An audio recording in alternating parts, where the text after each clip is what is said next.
Alright, transportation.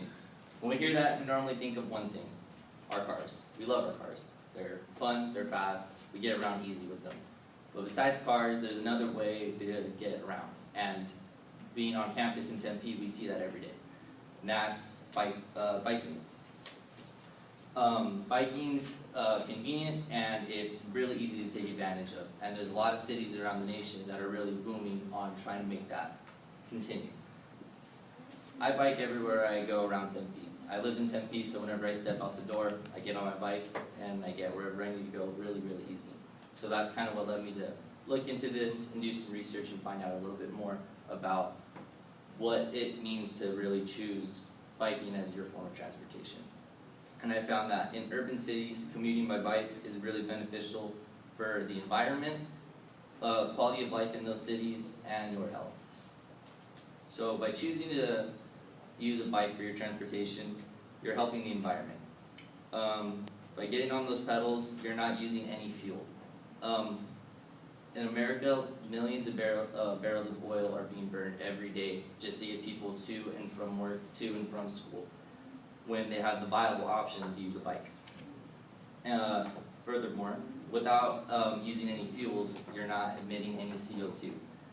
The United States is the biggest emitter of CO2 in all of the world. So just by switching to a bike would really, really help out the environment. With the increased rates of people switching to using bikes as a form of transportation, many cities are improving the quality of life in those cities by creating new infrastructures that would help those who want to make that switch. For example, cities like Minneapolis and Portland have created new bike paths, sidewalks, roads all throughout the city, helping those who want to use bikes to get to work or to school. By making these new bike paths and roads throughout the cities, it would cause bikers to be able to ride away from main roads, which doesn't allow them to ride next to 40-plus-mile-per-hour cars, creating less injuries and less deaths in this aspect. An article that I read quoted that on average we'll be seeing 1,100 less deaths in the nation a year because of this. Finally, the most important factor that I found was that switching to riding a bike for your main form of transportation affects your health. A study at Cambridge University found that those who use biking as their main form of transportation have less risks of heart disease, strokes, and dementia. Also, that within making that switch of using a bike for your main form of transportation, it's average that a rider loses 13 pounds within that first year. A staff writer at UC Berkeley also did a study correlating stress and those who ride bikes.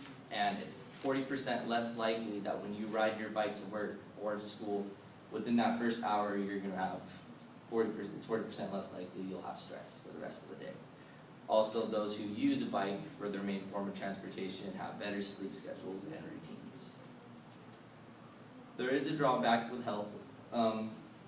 Because you're all outside around cars, riding your bike, you're more likely to be near these emissions. So those who ride bikes have 2.3 times more soot in their lungs than those who drive. But with this rise in the nation and hoping that more cities continue this change, that might be a lower number eventually. So, by choosing to travel by bike, we're helping the environment, the world we live in, the quality of life in these urban cities, and ourselves. Now you've learned that just a small switch, but maybe next time you want to go grab a bite to eat, hopping on a bike could really help you a lot and make a big impact in the world that you live in.